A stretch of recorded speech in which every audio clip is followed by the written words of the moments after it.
성경 요한복음 8장 같이 보시겠습니다. 요한복음 저희가 그동안 3장부터 7장까지를 좀 전체적으로 보면은 약간 생명이라는 주제가 많이 나왔죠. 이 8장에서는 이제 좀 새롭게 주제가 바뀌어서 이 빛이라는 주제가 조금 나오기 시작을 할 거예요. 그래서 요한복음 8장 같이 보시면서 내용들 확인해 보도록 하겠습니다. 처음에 이제 이 가늠한 여인을 잡아오죠. 예수님을 시험하려고 잡아오는데 서기관들과 바리새인들이 간음 중에 잡힌 여자를 끌고 와서 가운데 세우고 모세는 이제 모세 율법을 인용하는 거예요. 모세는 율법에 이러한 여자를 돌로 치라 명하였거니와 선생은 어떻게 말하겠나이까 이렇게 질문을 하죠. 이 질문은 어떤 순수한 의도가 있는 것이 아니고 여기서 사도 요한이 답을 달아줘요. 저희가 이렇게 말함은 고소할 조건을 얻고자 하여. 예수님을 함정에 빠뜨리기 위해서 이렇게 말을 하는 거예요. 만약에 왜 이렇게 할 수가 있냐면 만약에 이 여자를 돌로 치게 되면 율법은 지킬 수 있지만 구세주가 아니게 되겠죠. 그리고 이 여자를 용서해 준다면 율법을 어기게 되니까 이렇게 이 사람들은 아주 예수님을 잘 어떤 좀 함정에 빠뜨렸다 이렇게 생각을 하고 있었어요. 근데 예수님께서 답변을 하시기 전에 몸을 굽히사 손가락으로 땅에 쓰시니 저희가 묻기를 맞이 아니하는지라. 이게 그러니까 멈추지 않았다 이런 뜻이라서 계속 답변을 요구했다는 뜻이에요. 그러니까 자신 있었다는 거죠. 자신들은 예수님을 함정에 빠뜨렸고 예수님이 할 말이 없을 거라고 생각했기 때문에 계속해서 물었다 이런 뜻이에요. 그동안 예수님께서는 바로 답을 하지 않으시고 이렇게 손가락으로 땅에 무언가를 쓰셨어요. 사실 뭘 썼는지는 뭐 성경에 기록되어 있지는 않지만 우리가 이게 어떤 행동을 하신 것인지 생각해 볼 수가 있어요. 사실 그 출애굽기부터 신명기, 이건 제가 신명기인데 출애굽기 성경에 보면 이 돌판, 두 돌판에 그러니까 하나님께서 친히 율법을 쓰셨다라고 명령을 하고 있죠. 이 십계명이 이렇게 두 개의 돌판인데 이 두 개의 돌판에 십계명을 이렇게 기록하셨다. 다른 성경에는 친수로 기록하셨다 이런 뜻이 있어요. 이게 손이라는 뜻이잖아요. 숫자가. 그래서 직접 손으로 기록하셨다 이렇게 표현이 돼 있어요. 그래서 예수님께서 손가락으로 땅에 쓰시는 것은 그것을 표현하고자 하시는 거죠. 율법을 사실 손가락으로 땅에 쓰셨던 분은 바로 하나님이셨고 이거는 예수님께서 자신이 바로 여호와로서 같은 일을 하시고자 한다는 것을 좀 보여주고자 이렇게 하셨다. 우리가 이렇게 생각을 할 수가 있어요. 근데 이게 좀 재밌는 게 뭐냐면 이건 제가 성경을 쓰진 않았어요 여기에. 근데 우리가 출애굽기 32장을 보시면 출애굽기 32장을 좀 읽어보셨나 모르겠어요. 이렇게 딱 제가 말씀드리는 순간에 딱 내용이 떠오르시는 분들도 있을 텐데 이때 이제 금송아지를 섬기는 이 우상숭배를 이때 하죠. 이렇게 금송아지를 섬기는 우상숭배를 하게 되고 모세가 이 돌판을 가지고 내려오다가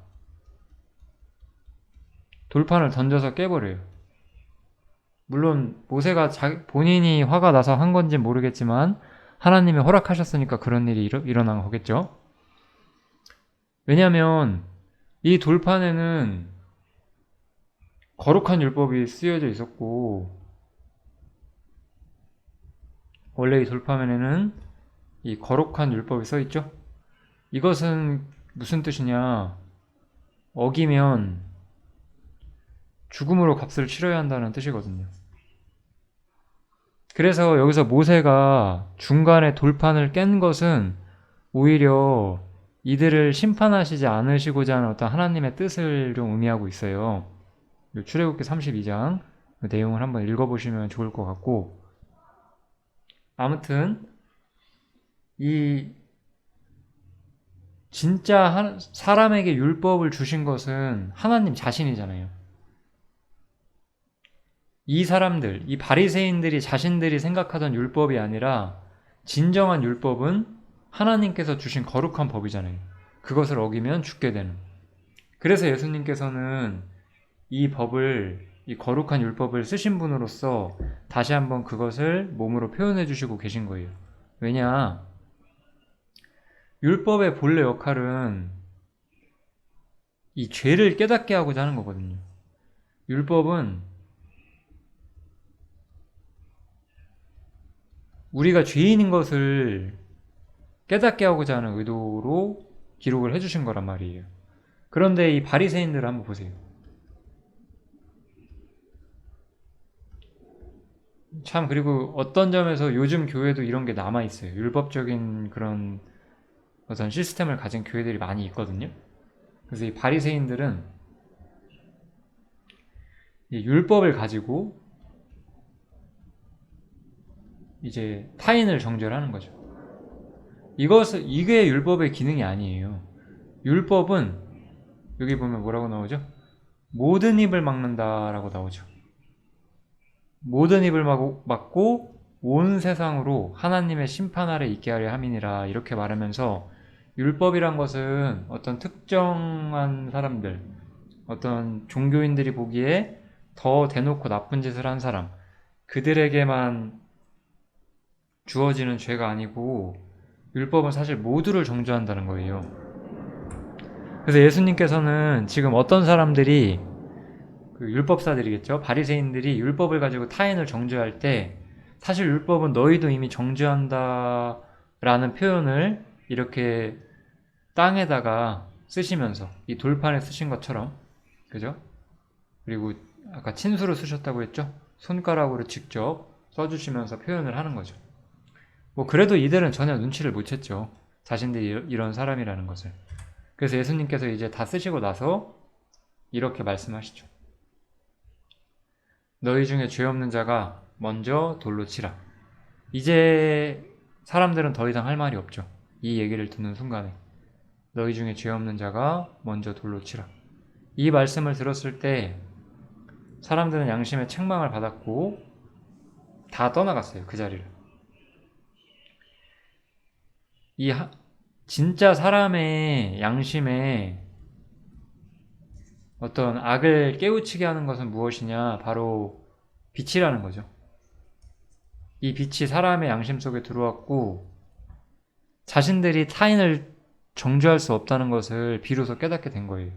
원래 율법도 사실 이것을 가르치고 있어요. 근데 이 바리새인들은 율법을 그렇게 올바른 의도로 사용을 못하고 있었죠. 우리가 여기서 뭘 알 수 있냐면, 저는 이렇게 말씀을 좀 드리고 싶어요. 이 율법이라는 것은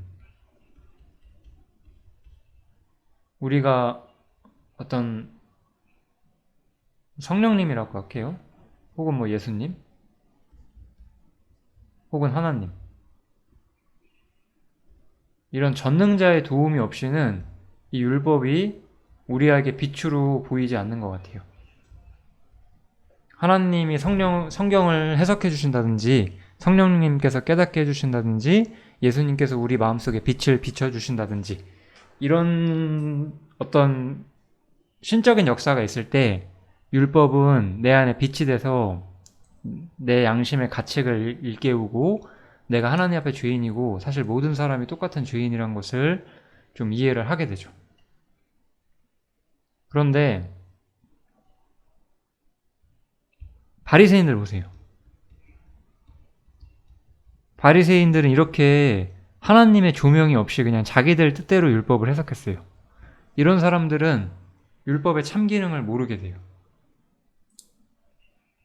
그때 예수님께서 너희 중에 죄 없는 자가 먼저 돌로 치라고 했고, 사실 많은 사람들이 그 자리를 떠나게 되죠. 왜냐하면 뭐 이들이 정말 양심의 가책을 받아서 회개를 했다, 뭐 이렇게까지 우리가 생각할 수는 없고, 어쨌든 하나님께서는 그들의 입을 막으신 것이다. 우리가 그렇게 생각할 수가 있어요. 이러고 나서 이제 예수님께서는 세상의 빛이시다 이렇게 말씀을 해주시는 거예요. 사실 그래서 예수님만이 이 빛이시기 때문에 우리가 악인이라는 것을, 우리가 어둠 가운데 있다는 것을 가르쳐 주실 수가 있는 분이에요. 율법은 이것을 완벽히 가르치지 못했잖아요. 율법은 이것을 완벽히 가르치지 못했는데 이제 예수님께서는 자신이 세상의 빛으로서 사람이 어떤 상태에 있는지를 완전히 가르칠 수 있는 분이시다. 이렇게 이야기를 하는 거죠. 그래서 나를 따르는 자는 어두움에 다니지 아니하고 생명의 빛을 얻으리라 이렇게 말씀하셨고, 저는 이 말씀이 중요한 두 가지 교훈을 좀 내포를 하고 있는데, 첫 번째는 모든 사람이 어두움 가운데 있다는 거죠. 그래서 다 양심에 어두움이 있고 빛이신 예수님이 오셔야지만 자신이 죄인임을 깨닫게 되고 양심의 어떤 가책을 느끼게 되고 이제 하나님께로 돌아올 수가 있게 되겠죠. 이런 일을 하실 수 있는 분으로서 좀 예수님이 표현이 되고 있고, 또 하나는 여기 보면 나를 따르는 자는 어두움에 다니지 아니하고 생명의 빛을 얻으리라. 이거는 너무나 되게 중요한 얘기를 하고 있는데, 예수님을 따르는 자는 빛 가운데 거하고 생명의 빛을 얻겠죠.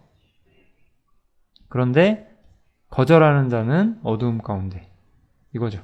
그래서 예수님이 또 한 번 세상을 심판하는 심판자이자 어떤 사람을 시험하는 어떤 중심이 되는 분이라는 것을 보여주고 있어요. 예수님을 따르는 사람들은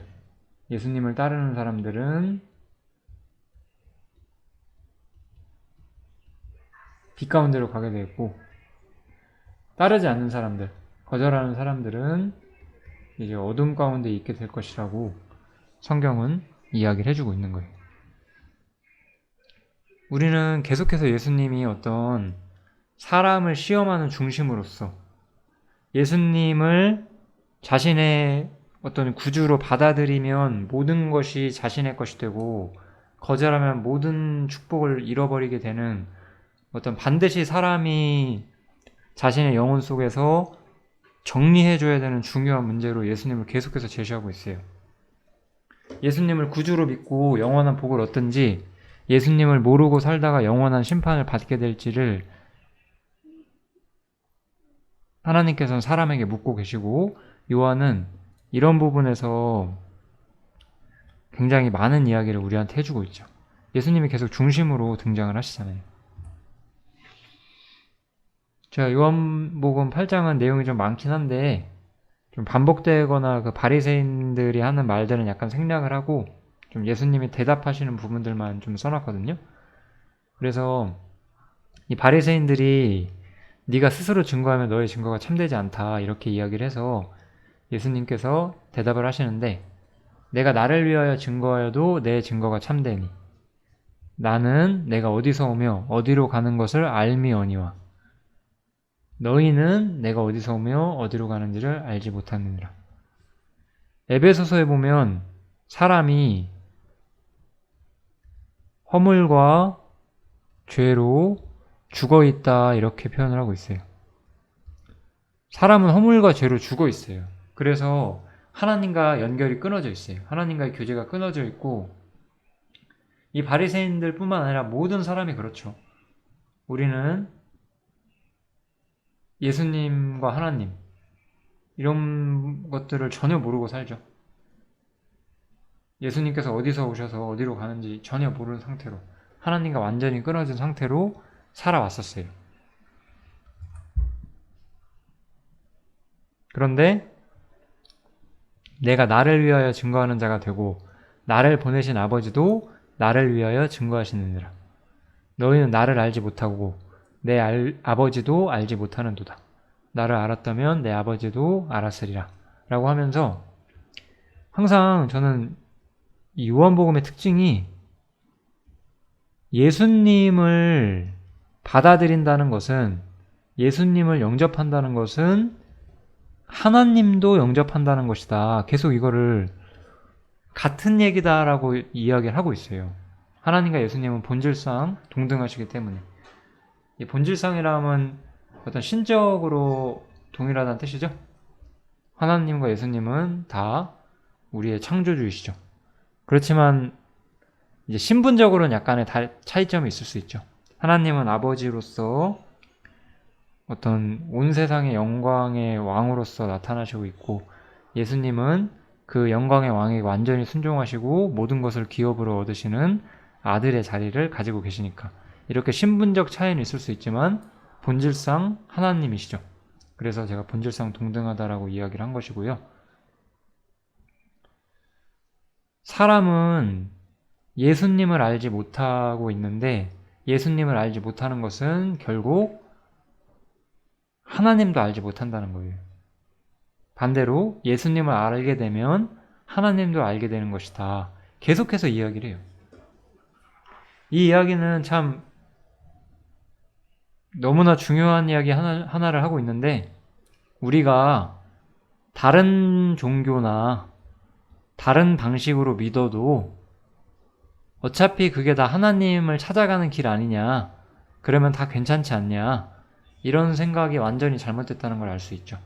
오직 예수님을 받아들이는 사람은 하나님도 받아들이는 거고, 예수님을 거절하는 사람은 하나님도 거절하는 것이다. 이것을 분명히 하고 있어요, 성경에서는. 성경은 사람의 어떤 진심을 살피고자 한다고 생각하시면 돼요. 뭐냐면, 어떤 사람이 이제 예수님은 보이죠? 사실 근데 하나님은 보이지 않잖아요. 이 시대의 사람을 예로 드는 거예요. 그리고 이거는 지금도 똑같이 되는데, 이 사람이 나는 하나님은 믿는다 라고 이야기를 해요. 그렇지만 예수님은 뭔가 초라하고 신 같지가 않다라고 이렇게 거절할 때, 이 사람이 하나님을 향한 이것도 다 거짓이다, 이것을 이야기하는 거예요. 왜냐하면 하나님과 예수님은 본질상 동등하시기 때문이에요. 계속 그래서 예수님과 하나님이 동일한 위치에 있고요. 결국 여기서 이제 우리가 어디 속해 있는지를 예수님께서 말씀을 해주시죠. 내가 가리니 너희가 나를 찾다가 너희 죄 가운데서 죽겠고 나의 가는 곳에 너희가 오지 못하리라. 이렇게 사람은 죄인의 상태에서는 하나님과 끊어져 있고, 예수님이 가는 곳에, 예수님은 이제 하나님이 계시는 하나님의 보좌로 가겠죠? 하나님의 처소로 가실 거예요. 거기에 우리는 절대 갈 수가 없어요. 그리고 이제 요한일서의 주제라고 할 수 있죠. 사람이 어디에 속해 있는가. 우리는 사람이 뭐 얼마나 착하냐, 뭐 안 착하냐, 얼마나 뭐 도덕적이냐 아니냐, 윤리적이냐 아니냐, 뭐 사리가 박냐 아니냐, 뭐 어떠냐, 이런 걸 하지만 항상 성경은 어떻게 묻냐면 너가 어디 속해 있냐라고 물어요. 너희는 아래서 났고 이 세상에 속해 있고 나는 위에서 났고 세상에 속하지 않았다. 이렇게 예수님께서 말씀을 하시면서 나와 너희는 근간이 다르다라고 이야기를 하면서 바리새인을 책망하시는 거죠. 그래서 주님을 믿고 주님께 속한 사람이 되라고 이야기를 하고 있는 거예요, 성경은. 이런 건 거듭남이라든지 모든 거에 적용이 돼요. 우리가 어디에 속한 사람이 되는가, 이게 성경에서 항상 우리에게 묻는 가장 중요한 주제죠. 이런 얘기들을 듣고 이제 바리새인들은 도대체 네가 누구냐라고 예수님한테 묻죠. 예수님께서는 자신이 누구신지를 숨기지 않으세요. 예수님께서는. 예수님은 항상 자기 자신이 하나님이시라고 말해요.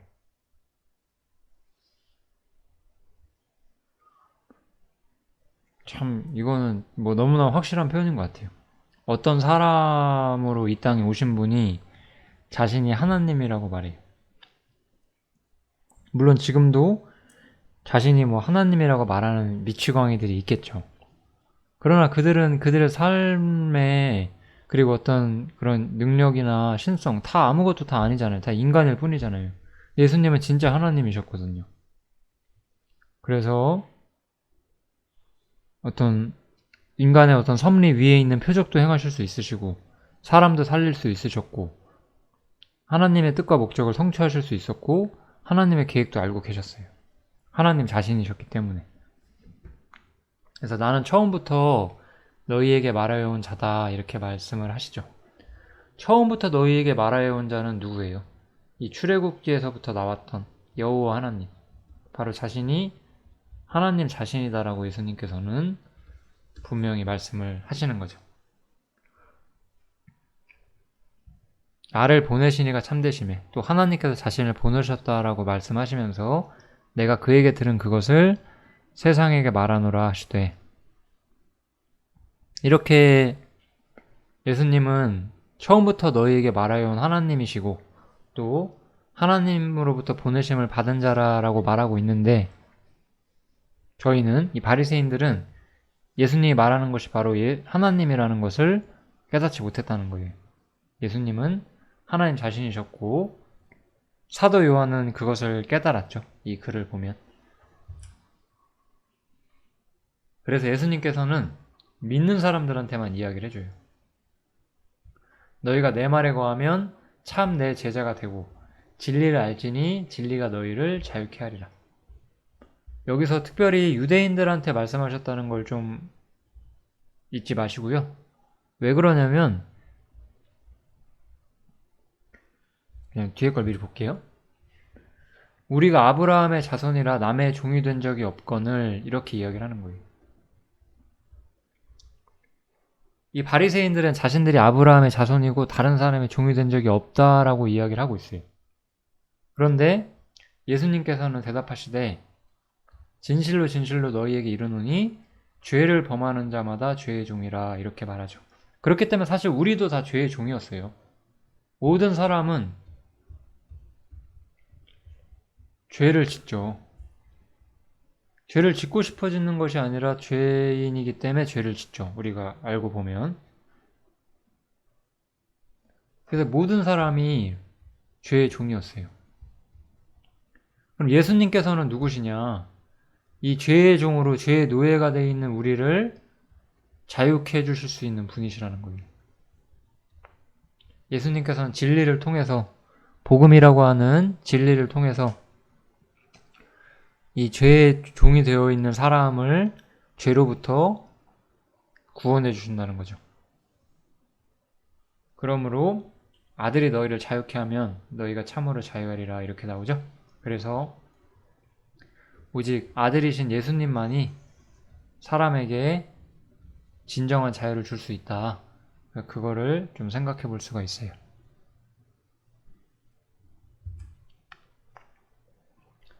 유대인들은 전혀 이해를 못하고 있어요. 그러면서 우리 아버지는 아브라함이라 하니 이렇게 여전히 자신의 육신적인 어떤 혈통을 자랑을 하고 있고, 예수님께서는 그들이 가진 어떤 아브라함의 후손이라는 자리를 전혀 염두하지 않죠. 예수님께서는 오히려 너희가 아브라함의 자손이면 아브라함의 행사를 할 것이다.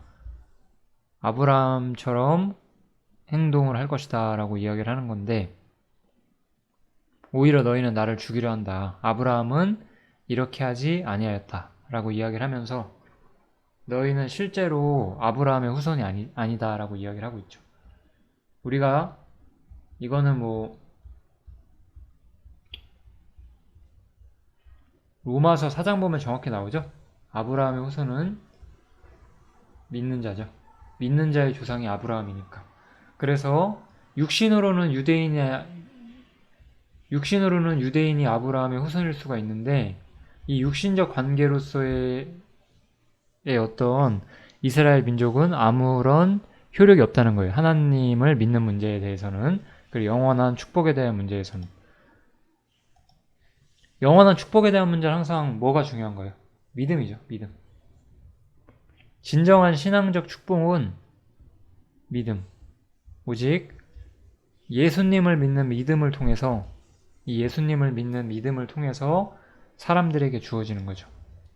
그래서 그 사람이 뭐 어떤 배경을 가지고 있는지, 그 사람이 유대인인지 아닌지 이런 건 전혀 중요하지 않다는 거예요. 이들은 유대인이었지만 믿음으로선 아브라함의 조상이 아니었고, 그래서 예수님을 거절하고 있다. 이렇게 얘기가 나오는 거죠. 예수님께서는 오히려 그들에게 엄청나게 책망을 해주세요. 너희는 진리가 없다. 너희는 너희 아비 마귀에게서 났으니 너희 아비의 욕심을 너희도 행하고자 하느니라. 욕심대로 행하고 처음부터 살인한 자고 진리가 없다라고 이야기를 하죠. 그래서 진리에 서지 못하고 거짓을 말한다. 이렇게 이들은 실제로 진리에서는 완전히 멀어진 상태에 있다. 이렇게 책망을 하시는 거예요. 이들은 예수님에 대한 신앙이 없었고, 예수님은 우리 이런 것을 좀 어려운 용어로 시금석이라고 하나요? 어떤 가장 기초가 되는 어떤 사람을 시험하는 딱 대상이죠. 예수님을 어떻게 생각하느냐에 그 사람의 인생의 결말이 담겨 있는 거예요. 예수님을 하나님의 아들로, 구주로, 그리고 또 주로 믿어야죠. 이 세 가지가 이렇게 믿는 사람들은 진리가 있고 하나님의 생명을 가지고 있고 빛을 보게 되고 영원한 축복을 소유하게 되겠지만, 그렇지 않은 사람은 너희 아비 마귀에게서 난 자다. 결국 이렇게 되는 거예요. 결국 예수님을 믿음을 통해서만이 하나님께 속할 수 있는 거죠, 사람은. 이거 너무나 당연한 얘기예요. 요한복음은 이 로마서라는 책하고 비교를 했을 때 로마서는 되게 복음을 핵심적으로 제시를 하잖아요. 요한복음은 이전에는 구약 시대에 있었잖아요, 사람들이. 그래서 어떻게 이 구약 시대의 신앙이 이 신약으로 나아가게 되는가, 이것을 제시하면서 그 중심에 어떤 예수님이 계시다, 이것을 말하는 책이죠. 요한복음을 이런 측면에서 보시게 된다면 요한복음 이해하는데 도움이 많이 되실 거예요. 그래서 하나님께 속한 자는 하나님의 말씀을 듣나니 너희가 듣지 아니함은 하나님께 속하지 아니하였음이로다 라고 하면서 말씀과 하나님을 일치시키고 있죠. 말씀을 거절하고 말씀에 불순종하는 것은 결국 하나님을 거절하고 하나님께 불순종하는 거겠죠. 먼저 이렇게 이야기가 나오고, 그 다음 이제 예수님이 또한 하나님으로서 또 제시가 되죠. 사람이 내 말을 지키면 영원히 죽음을 보지 아니하리라. 이 말에 제가 왜 이 말을 보고 하나님이라고 하냐면, 유대인들은 이렇게 말해요. 네가 귀신 들린 줄을 아노라. 아브라함과 선지자들도 죽었거늘 네 말은 사람이 내 말을 지키면 죽음을 영원히 맛보지 아니하리라 하니. 그러니까 예수님 무슨 얘기하는지 알아듣고 있어요, 이 사람들은. 내 말을 들으면 죽음을 영원히 보지 않는다라고 말씀하시는 거잖아요. 사실 이런 말을 할 수 있는 존재는 하나님이시잖아요. 그 예수님이 이 말을 하실 때, 예수님이 이 말씀하실 때 자신은 하나님이시라고 말하는 거예요. 나는 하나님이기 때문에 내 말을 지키는 자는 죽음을 영원히 보지 않을 수 있다. 이렇게 얘기하는 거라는 거예요. 그렇지만 이 바리새인들, 유대인들은 예수님을 받아들이지 않았죠. 이렇게 예수님과 이 유대인들이 많은 변론을 해요. 이 요한복음 8장에서.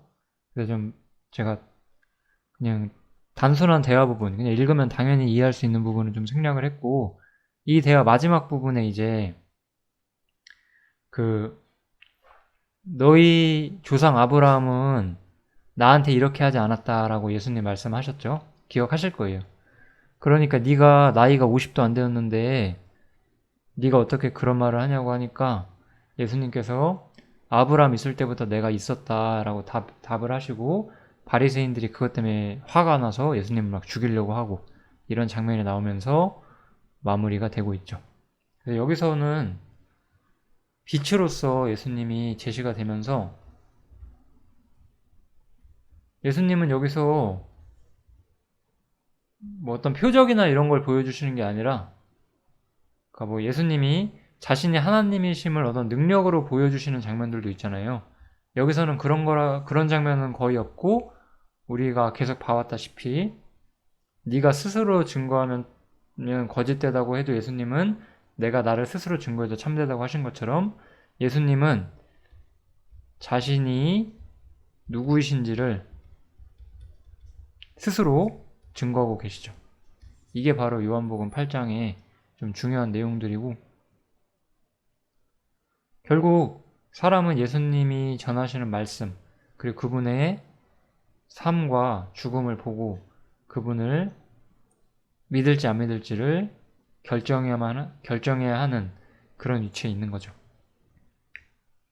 지금 우리가 예수님과 동시대를 살고 있는 사람은 아니지만, 결론은 저는 성경을 통해서 예수님이라는 분을 봤고, 이 예수님이 하나님의 아들이시고 하나님 자신이시고 구주이시고 나의 주인이고, 이분이 나를 위해서 자신을 버리셨고 그로 인해 내가 생명과 모든 축복을 얻었다는 것을 알게 되었고, 그래서 내가 이제 주님을 위해 살아야 된다는 것까지 저는 알고 있는 거죠. 그런가 하면 어떤 사람은 예수님을 그냥 평범한 인간처럼 생각하는 사람도 있고, 뭐 어떤 이 성경에 나온 이야기를 그냥 동화 같은 거로 생각하는 사람도 있고, 좀 무관심한 사람도 있고, 아니면 극렬하게 이 기독교나 예수님을 욕하는 사람도 있죠. 예수님에 대한 사람의 생각은 정해져 있어요. 다 무언가 생각하고 있는 거예요. 뭐 모를 수도 있죠. 모르는 것도 생각하는 거죠. 하나님은 없다라고. 같은 원리로. 어쨌든 예수님은 여기서 자신을 분명히 증거하는 책이 바로 요한복음 8장이고요. 예수님께서는 바로 하나님 자신이라고 계속해서 말씀을 하고 계세요. 이게 요한복음 8장의 주제니까 잘 한번 읽어주시고 묵상하시면 좋겠습니다. 8장은 여기까지 하고요. 감사합니다.